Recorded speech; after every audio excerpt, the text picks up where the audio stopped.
thoughts held in mind produce after their kind.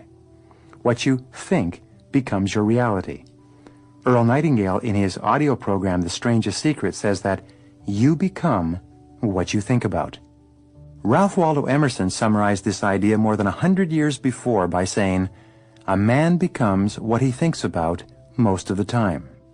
The law of mind is extremely powerful and is in many ways a basic law for explaining many of the other laws that refer to mind action.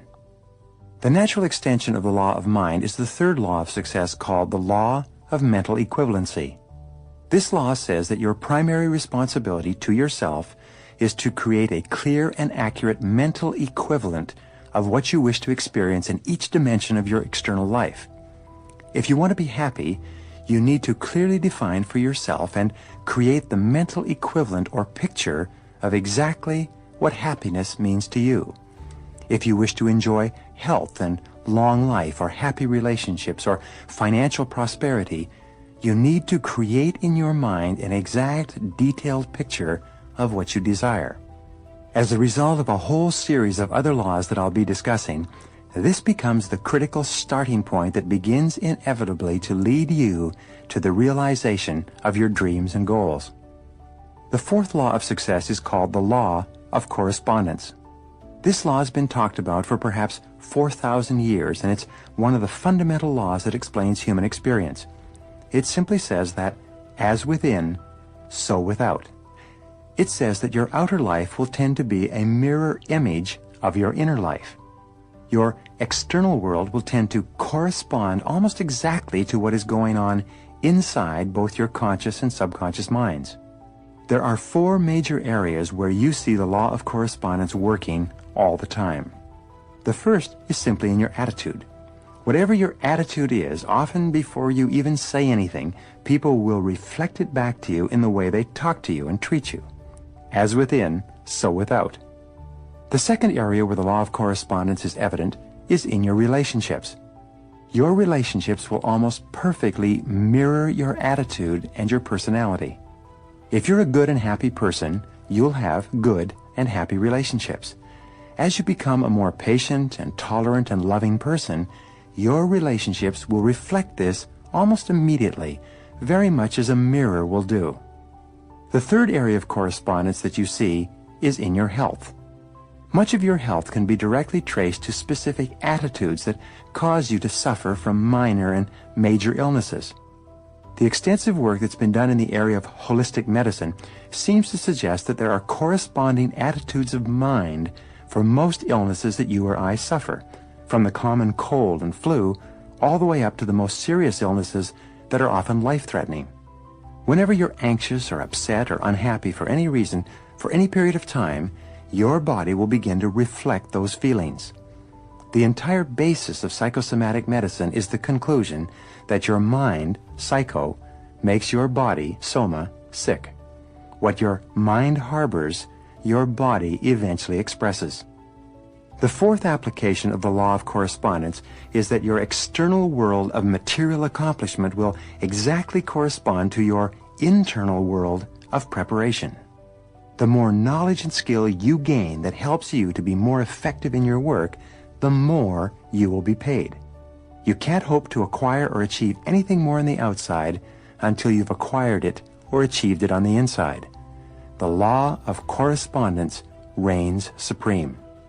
The fifth law of success is the law of belief, which says that whatever you believe with emotion becomes your reality.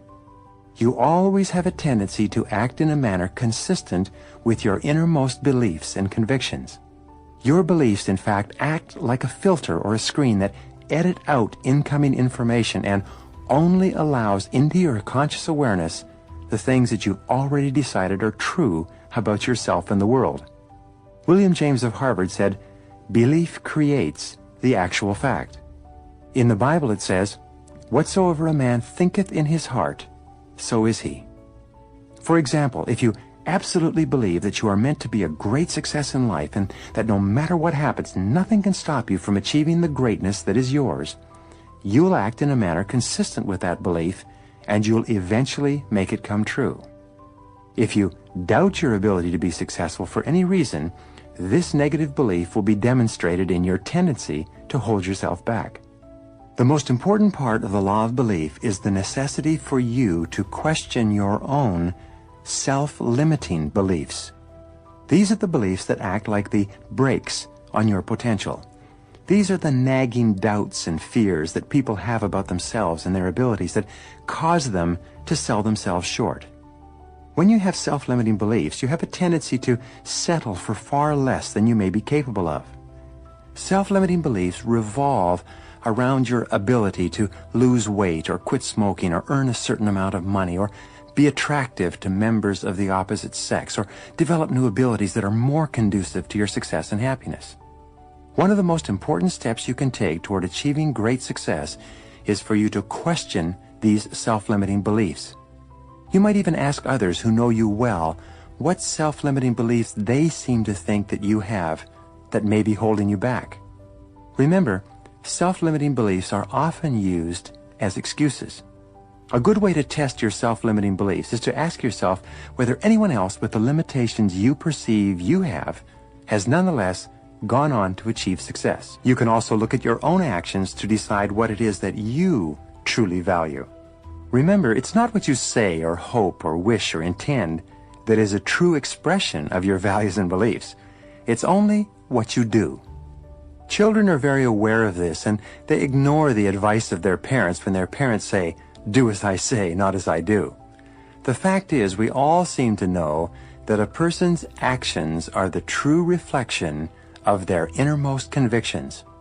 There's a great deal of confusion and unhappiness in the world today because many people feel that if they say something emphatically enough or write about it, it means that they truly believe it. But this is false. You only truly believe what you do. Your actions do speak far more loudly than your words. For example, if you truly believe in the values of persistence and dedication, it'll be evident in the things that you do every single day. If you truly believe in the values of honesty and integrity and self-discipline, you'll demonstrate these qualities in your every behavior.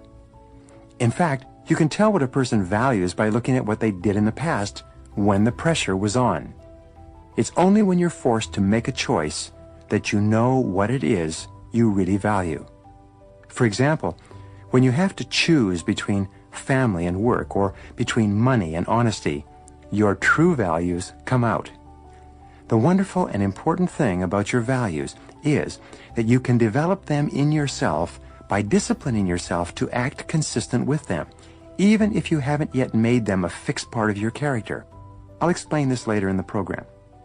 The seventh law of success is the law of motivation, which says that everything you do is triggered by inner desires and urges and instincts, many of which may be at an unconscious level, and your attitudes and behaviors will be determined by your dominant motivations, by what you really want and need in life, not by what you think you want. This is an extension of the law of values, and it's very important for you to understand. There's a simple formula called the ABC formula of human motivation and human action. The ABC stands for antecedents, behavior, and consequences. The antecedents are the things that happen before the behavior. The behaviors are the things you do. The consequences are what happens as a result of your behavior. We know that psychologically only about 15% of your motivation comes from the antecedents, from what you read or learn or are told to do or not do. However, about 85% of your motivation comes from your expectations, what you think will happen. It's your beliefs about the consequences, about the future, that causes you to behave in a certain way. The clearer you are about the consequences of your actions, and the more intensely you desire to enjoy the consequences that your behaviors may lead to, the more motivated you'll be. This is why it's so important to have absolute clarity with regard to your goals in each area of your life in order for you to be motivated to perform at your very best. An important point with regard to the ABC formula is that your behaviors are not guaranteed to achieve the consequences that you desire. But every behavior or action that you engage in will generate a consequence of some kind. One of the most important parts of understanding motivation and behavior is to realize that both actions and inactions have consequences. What you do, as well as what you fail to do, will have a consequence in your future, and sometimes the consequences can be dramatic and long-lasting. A good exercise in success is for you to write out a description of the type of person that you'd like to be and the kind of life that you'd like to be living. The most powerful faculty that you have is your ability to think, your ability to understand. The more accurately you can think about who you are and what you want to accomplish and how to accomplish it, the more effective and successful you will be. The eighth law of success is the law of subconscious activity, and it has several applications. The first part of this law is that whatever thought or idea mixed with emotion you hold in your conscious mind will be accepted as a command by your subconscious mind. This means that whatever thought, idea, or goal you can hold in your mind on a continuing basis, you can have, because your subconscious mind will go to work to organize all of your thoughts and actions to bring it into your reality. If you desire to earn or attain a certain amount of money, and you think about it continually, day and night, and you use every means possible to drive this desire or hope deep into your subconscious mind will begin committing more and more of its reserve capacity toward bringing that goal or desire into your life. The second part of the law of subconscious activity is that your subconscious mind, once you give it the proper commands, will trigger your reticular cortex and its function, the reticular activating system. Your reticular cortex is a small, finger-like part of your brain that alerts you to events and circumstances around you that are consistent with your dominant desires or concerns. For example, if you decided that you wanted to buy a red sports car, this desire would signal to your reticular cortex that red sports cars are now of paramount importance to you. From that moment on, you would see red sports cars everywhere, even a block away. You would become extremely alert and sensitive to red sports cars as well as to the means of attaining one of them. If one of your goals is to achieve financial independence, and you imbue this goal with intense desire, your reticular cortex will cause you to be extremely sensitive to all kinds of opportunities around you that would help you to earn more money.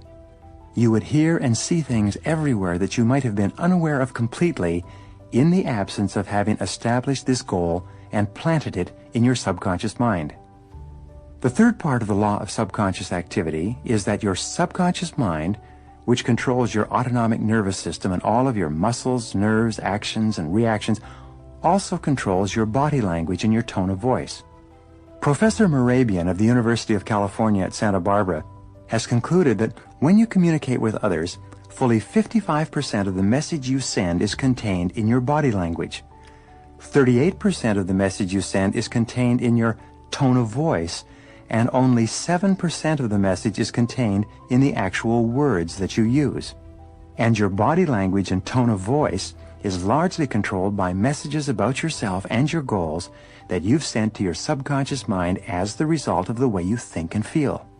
For example, when you've had a success of any kind, you send a charge of emotional energy to your subconscious mind that tells it that you're a winner. For some time afterwards, you walk and talk and act and think like a winner. Your step will be brisker, your voice will be stronger, your eyes will be more focused, and your body language will signify this belief.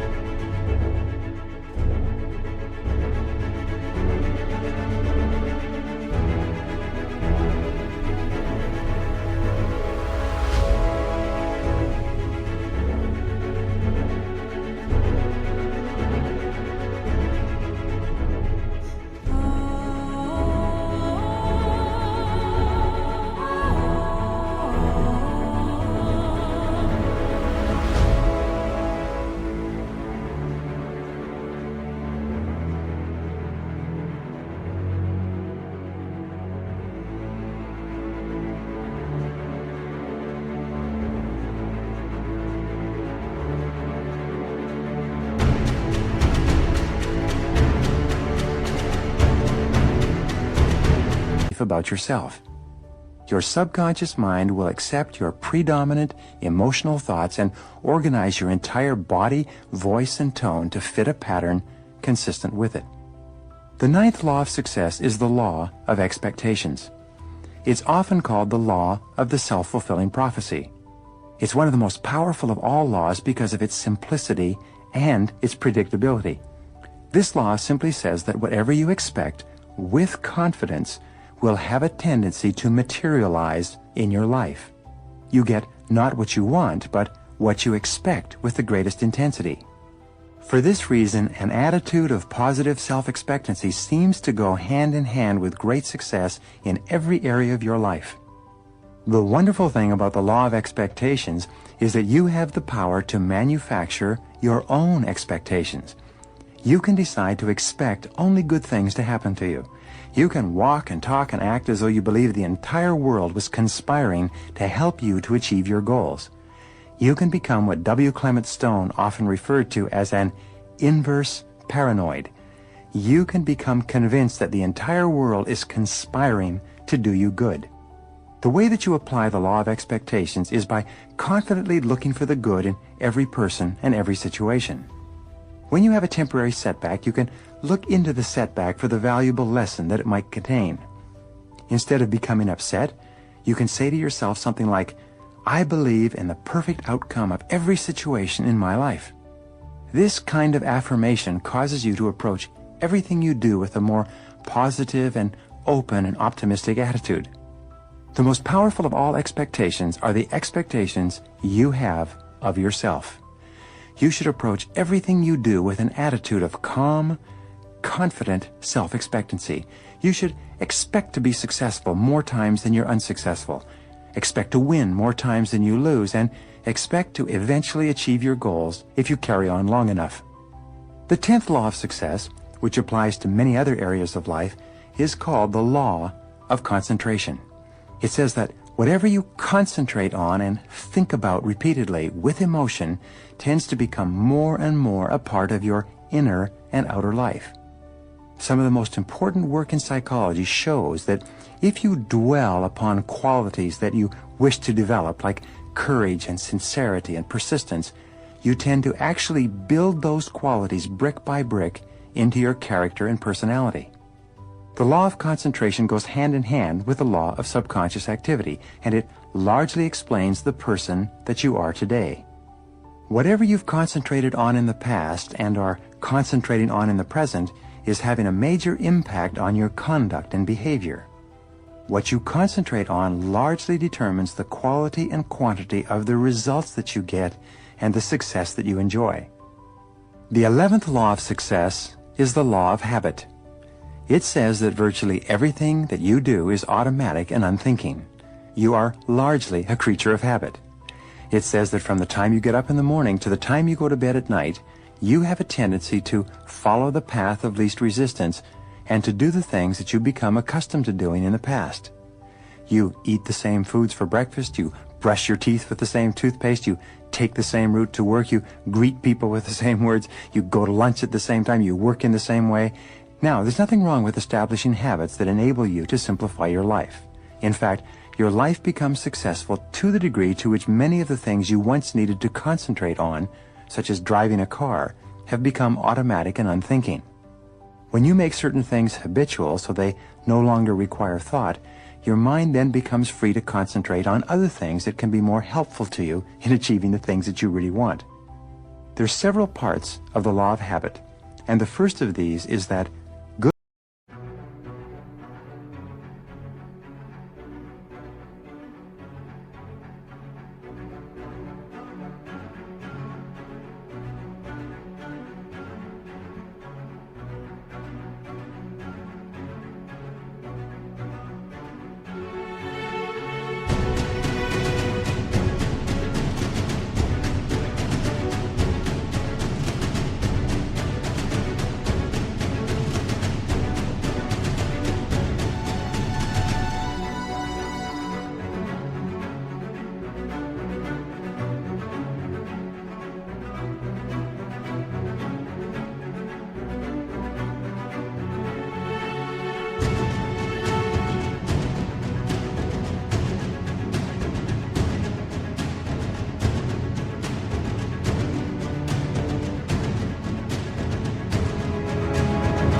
habits are hard to form, but easy to live with.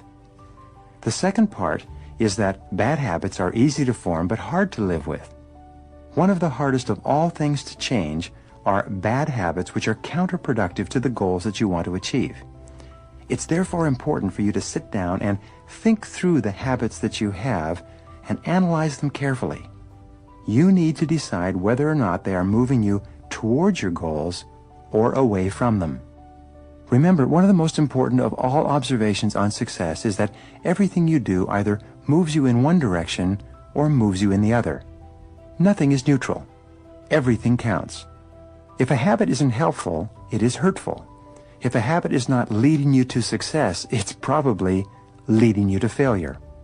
The way that you overcome bad habits is simply to override them by the development of new, more positive habits.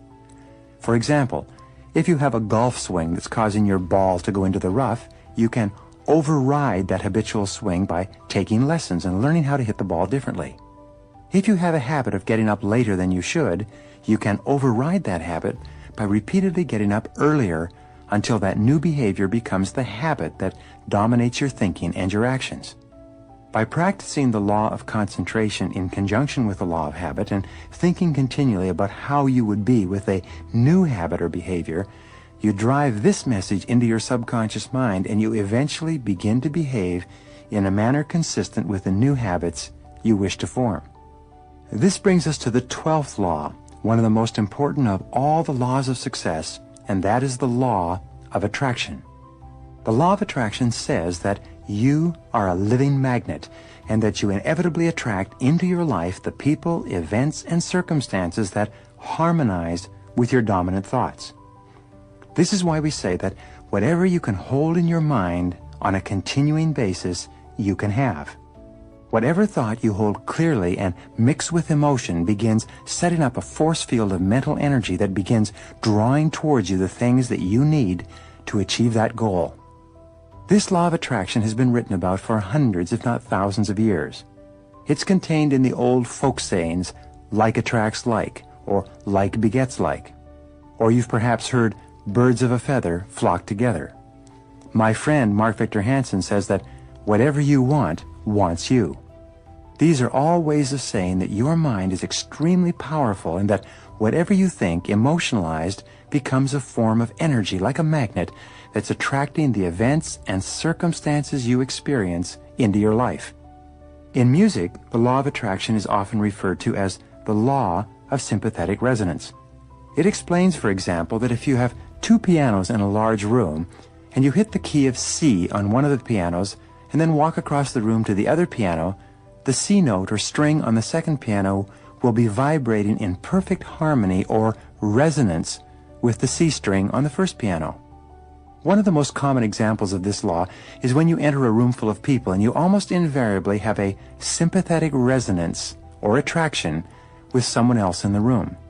You'll have a tendency to gravitate toward a person with whom you are comfortable and compatible, and that person will have a tendency to gravitate towards you. Very often, two single people at a social gathering will have a level of sympathetic resonance that draws them toward each other and into conversation. By the same token, when you have a very clear goal or idea, you will tend to attract people to you and be attracted to people who have ideas and information and resources that can help you to realize that goal. Another illustration of the law of attraction is its opposite, which is the law of repulsion. When you begin to become a particular kind of person, because of the way you change your thinking, you will find yourself attracted to people who are similar to you, and you will also find yourself repelling and being repelled by people who don't think the way you do. This law explains why positive people tend to associate with other positive people, and why negative people tend to associate with other negative people, and why neither group finds the other group of very much interest. You can begin to fill your life with the kind of people that you respect and admire by simply becoming the kind of person in your thoughts that will attract them to you. The 13th law of success is the law of choice, which says that you are always free to choose the content of your conscious mind, but in so doing, you are choosing every other part of your life. Your thoughts control your reality. And since no one else but you can think for you, the thoughts that you choose to harbor determine everything that happens in your life. The wonderful thing about the law of choice is that it says that you have complete freedom to think, and therefore to be anything that you intensely desire. The choice is always up to you. The law of choice also says that you are where you are and what you are because you have chosen to be there. If you're not happy with where you are and what you are, it's up to you to choose to be and do something else. The 14th law of success is the law of optimism, which simply says that a positive mental attitude goes hand in hand with success and happiness in virtually every dimension of life. The quality of optimism is the quality that makes you into a cheerful and pleasant person, a person that other people like and want to be around and help. The most successful men and women tend to be very likable people. The more optimistic you are, the happier you'll be moment to moment, and the more things you'll be willing to attempt. The 15th law of success, the law of change, says simply that change is inevitable. The only constant we have in life is that of change. Everything is changing, even as you listen to this tape. But the wonderful thing about the law of change is that nothing is fixed either. All progress requires change, and since change is happening in any case, you can be and have and do anything you want by simply harnessing the forces of change and taking advantage of them. The law of change also says that your life can only get better when you get better, but not until. It says that you can't remain the same and somehow improve. The law says that if you don't take advantage of change, you will end up being the victim of change. Things will happen over which you have little or no control, and you'll simply have to go along and adjust your actions and behaviors to whatever occurs. Now, let me tell you a story that is true in more cases than not. Once upon a time, there was a young man from an average home, with an average education, working at an average job, and who had an average group of friends. Like most average young men, he was primarily interested in girls and sports and television. He liked to have a good time, and he spent most of his money enjoying himself. He looked upon his job as a necessary evil that paid for his average lifestyle, and, like most average people, he was going nowhere with his life. Then one day, something happened to him. Perhaps he read a book that woke him up, or listened to an audio program, or attended a motivational seminar. Whatever it was, he wasn't the same afterwards. He realized that he could choose to do and be something else. He applied the law of choice. By the law of change, he realized that his life could only improve if he began changing in a positive direction.